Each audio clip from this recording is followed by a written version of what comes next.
Shalom Bapak Ibu Saudara yang kasih Tuhan, senang sekali kita berjumpa dalam program Daily Devotion. Dan hari ini kita akan membahas firman Tuhan dari 2 Korintus pasal 5 ayat 11 sampai 21. Nah, saya berikan judul perenungan kita hari ini, dipulihkan untuk melayani.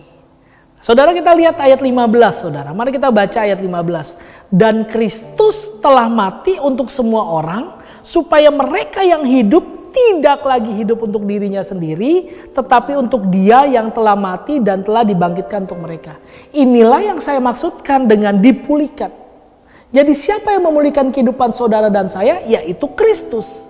Apa bukti Dia memulihkan kita? Dia sudah mati untuk hidup kita, menebus dosa-dosa kita, menyelamatkan kita, sehingga efek dari pemulihan itu adalah hidup kita adalah hidup untuk melayani Tuhan. Nah, pertanyaannya begini, melayani apa? Apa yang kita bisa layani? Maka kita lihat saudara dari ayat 16 sampai 20. Yang pertama, apa yang dimaksud dengan melayani saudara? Melayani dalam hal apa saudara? 2 Korintus pasal 5 ayat 16 dikatakan, sebab itu kami tidak lagi menilai seorang juga pun menurut ukuran manusia. Dan jika kami pernah menilai Kristus menurut ukuran manusia, sekarang kami tidak lagi menilainya demikian. Yang pertama saudara, menurut 2 Korintus 5 ayat 16, kita melayani dengan paradigma atau cara pandang yang baru. Kalau dulu orang-orang Yahudi melihat orang hanya berdasarkan strata sosialnya. Hanya berdasarkan kemampuan pribadinya. Entah itu finansialnya, entah itu dari kedudukannya, dari tingkat keberagamaannya. Tapi Paulus mengingatkan kepada jemaat Korintus, karena kamu sudah dipulihkan Tuhan, maka mulailah melayani dengan cara pandang, dengan paradigma yang baru. Yaitu apa? Jangan nilai orang hanya dari ukuran manusia. Kita nggak pernah tahu saudara. Ternyata orang yang kita layani meskipun mungkin kondisinya sekarang sedang tidak baik-baik saja. Tapi ternyata Tuhan bisa pakai dia. Contohnya siapa? Paulus. Waktu itu Barnabas berkata, saya nggak mau melayani dia.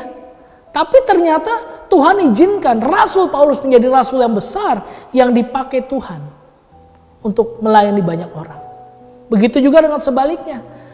Paulus memakai Timotius yang masih muda di dalam pelayanannya, bahkan menjadi gembala sidang saat itu.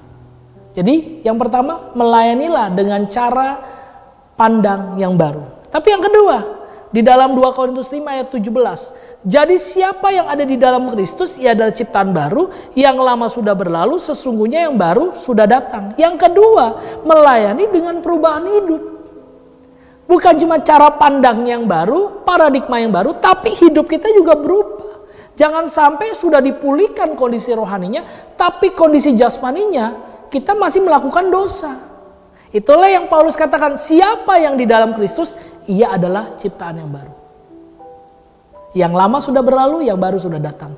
Ucapan kita sudah baru saudara. Kalau biasanya suka marah-marah, jangan. Kalau biasanya suka menyakiti hati orang, stop.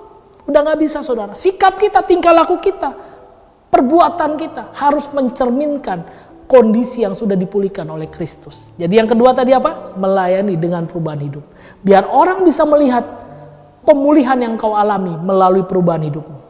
Nah yang ketiga saudara, yang ketiga, melayani pemberitaan Injil. Di dalam 2 Korintus 5 ayat 18 sampai 20, firman Tuhan katakan, dan semuanya ini dari Allah yang dengan perantaran Kristus telah mendamaikan kita dengan dirinya dan yang telah mempercayakan pelayanan pendamaian itu kepada kami, sebab Allah mendamaikan dunia dengan dirinya oleh Kristus dengan tidak memperhitungkan pelanggaran mereka.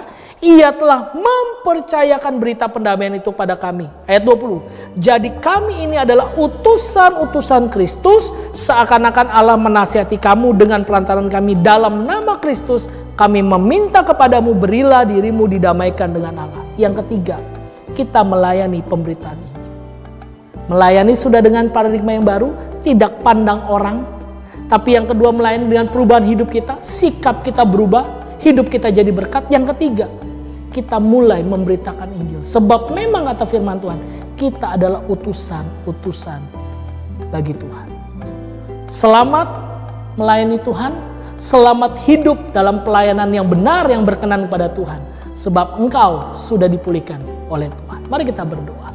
Bapa, kami bersyukur karena hidup kami sudah dipulihkan oleh Kristus, dan Kristus yang sudah mati menebus dosa dan pelanggaran kami itu menganugerahkan kami pelayanan. Maka kami akan melakukan pelayanan ini dengan paradigma yang baru, dengan cara pandang yang benar. Dan kami juga melayani dengan perubahan hidup kami. Hidup kami berubah, sikap kami berubah, perkataan kami berubah. Cara berpikir kami juga berubah. Biar orang bisa melihat pemulihan yang sudah kami alami. Dan yang ketiga, kami melayani untuk memberitakan Injil bagi banyak orang. Supaya orang lain juga mengalami pemulihan seperti yang sudah kami alami. Terima kasih Bapa, materaikan firman ini dalam hidup kami. Dan Roh Kudus mampukan kami melakukannya. Dalam nama Yesus kami berdoa. Amin. Tuhan Yesus memberkati.